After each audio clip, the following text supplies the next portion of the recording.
नमस्कार। देश और दुनिया की तमाम फटाफट खबरों में आपका स्वागत है। खबरों के लिए आपसे निवेदन की यदि ने हमारे चैनल को सब्सक्राइब नहीं किया तो कृपया करके आपके अपने चैनल को सब्सक्राइब कर लें। आप सब्सक्राइब करते हैं तो हमें हिम्मत होती है सही और सच्ची खबरें आप तक पहुंचाने की।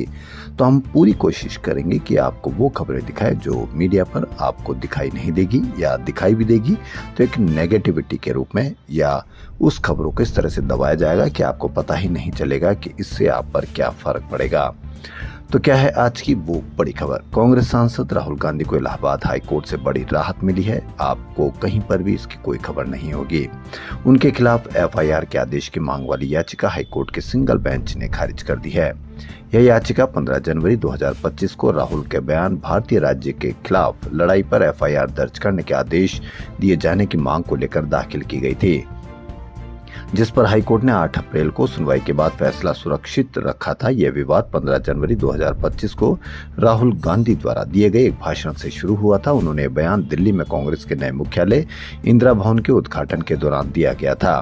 पार्टी कार्यकर्ताओं को संबोधित करते हुए राहुल गांधी ने कहा था कि बीजेपी और आरएसएस ने देश की हर एक संस्था पर कब्जा कर लिया, जिसमें न्यायपालिका और मीडिया भी शामिल है। कॉमर्शियल सिलेंडर आज यानी 1 मई से 994 रुपए तक महंगा हो गया। आपको कहीं पर भी इसकी कोई खबर देखने को नहीं मिलेगी। 994 मतलब 50% महंगा हो गया है। इसका असर आम गरीबों पर क्या होगा, कहीं पर भी कोई मीडिया पर चर्चा नहीं, क्योंकि मीडिया पर इसकी चर्चा की जाएगी तो आपके मन में सवाल होगा। मीडिया सिर्फ वो खबर दिखाएगा जिससे आपके खून में उबाल हो। तो दिल्ली में ये 3071 रुपए 50 पैसे में मिलेगा। वहीं 5 kilo free trade LPG cylinder की कीमतों में भी 261 रुपए का इजाफा किया गया है। 5 किलो वाला सिलेंडर कौन लेता है? ये गरीब आदमी लेता है, जो कोई भी ले सकता है। उस पर भी 261 रुपए का इजाफा, यानी गरीबों पर सीधी मार। कहीं पर भी कोई खबर नहीं, क्योंकि यदि खबर होगी तो आपके मन में सवाल होंगे। मीडिया दिखाएगा वो खबर जिससे आपके खून में उबाल हो। इस बढ़ोतरी के बाद यह सिलेंडर अब 813 रुपए 50 पैसे हो गई है। तेल कंपनी ने कॉमर्शियल गैस सिलेंडर 994 रुपए तक महंगा कर दिया। दिल्ली में इसकी कीमत यह है 3071 रुपए। पहले ये 2078 रुपए 50 पैसे में मिलता था। अब इसका असर कॉमर्शियल सिलेंडर के दाम बढ़ने से रेस्टोरेंट मालिकों का खर्च बढ़ेगा। ऐसे में वे चाय, नाश्ते और थाली महंगी कर सकते हैं। शादियों की कैटरिंग भी महंगी हो सकती है, लेकिन आपको इसकी कहीं पर भी कोई बड़ी खबर, बड़ी चर्चा नहीं मिलेगी।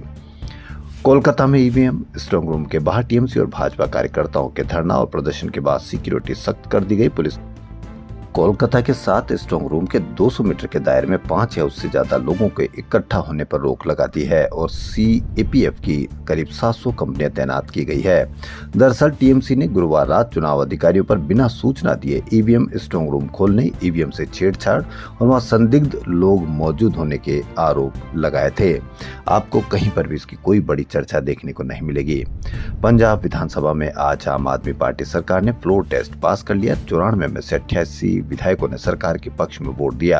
वहीं 4 विधायक गैर हाजिर रहे, जबकि 2 विधायक लालजीत सिंह भुल्लर और हरमीत सिंह पठान माजरा जेल में बंद है। इस दौरान कांग्रेस, बीजेपी और शिरोमणि अकाली दल के विधायक मौजूद नहीं रहे। सीएम भगवंत मान ने कहा था कि इसकी कॉपी राष्ट्रपति के पास लेकर जाऊंगा। हालांकि 117 विधानसभा सीटों वाले पंजाब में बहुमत का आंकड़ा 59 सीटों का। ऐसे में सरकार को फिलहाल कोई खतरा नहीं है। पंजाब में अगले साल 2027 में विधानसभा चुनाव होने हैं।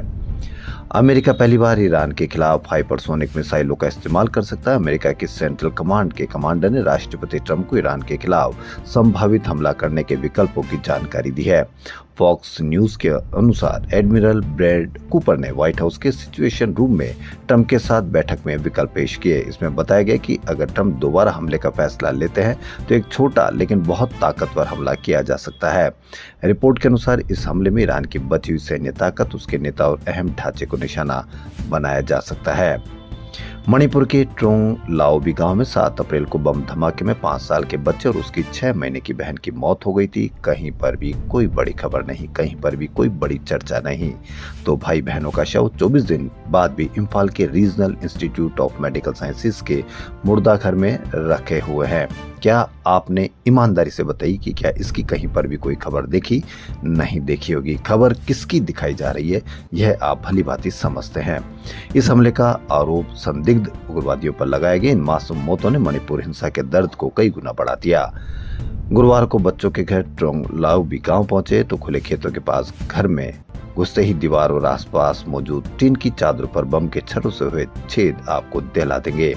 जिस खिड़की पर बम फोड़ा गया था उसकी मरम्मत करा दी गई है, लेकिन पूरा परिवार सदमे में है।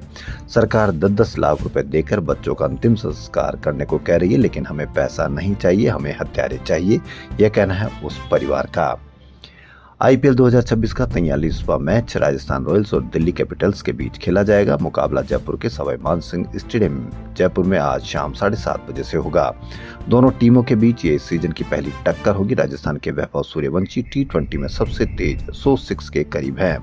उन्होंने 27 पारियों में 511 गेंदों पर 99 सिक्स लगाए हैं। यह रिकॉर्ड वेस्टइंडीज के किरोन पोलार्ड के नाम है, जिन्होंने 843 गेंदों में 100 छक्के पूरे किए थे। इसके अलावा सूर्यवंशी आईपीएल 2026 में 167 गेंदों में सबसे तेज 400 रन का रिकॉर्ड बना चुके हैं। राजस्थान 9 मैच में 6 जीत और 3 हार के साथ पॉइंट टेबल में चौथे स्थान पर है। वहीं दिल्ली 8 मैच में 3 जीत और 5 हार के साथ 7वें पायदान पर है। असम के मुख्यमंत्री हेमंत बिस्वा शर्मा के एक बयान पर बांग्लादेश ने गहरी आपत्ति जताई है और इस तरह की बयानबाजी से बचने की सलाह दी है। सीएम शर्मा के बयान को लेकर बांग्लादेश ने गुरुवार को बांग्लादेश में भारत के कार्यवाहक उच्चायुक्त पवन बाधे को तलब किया और असम के मुख्यमंत्री की टिप्पणियों पर कड़ा विरोध जताया। साथ ही यह भी कहा कि उन टिप्पणियों से बचा जाना चाहिए जिनसे दोनों देशों के आपसी संबंधों को ठेस पहुंच सकती हो। बांग्लादेश के विदेश मंत्रालय में हुई एक बैठक के दौरान महानिदेशक इशरत जहां ने कार्यवाहक भारतीय उच्चायुक्त को ढाका की नाराजगी के बारे में बताया। आपको कहां इसकी कोई खबर देखने को मिली होगी? तो देश और दुनिया की तमाम फटाफट खबरों में फिलहाल इतना ही। धन्यवाद।